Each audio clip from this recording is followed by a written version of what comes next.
There's the plank boards. They're 11 inches wide, 3 inches thick. Red oak. This is the beam. It's 16 by 11 by 25 red oak, coated in Creocoat. This is the bridge.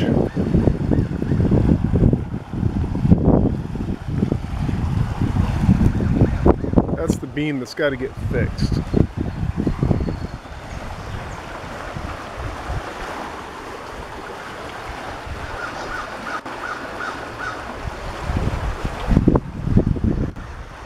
And our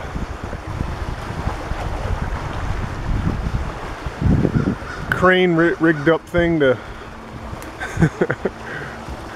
the plan is to have a chain fall on this, take this railing off, take that beam out, mock up this one the same way as that one, and then slide this one in. We'll see.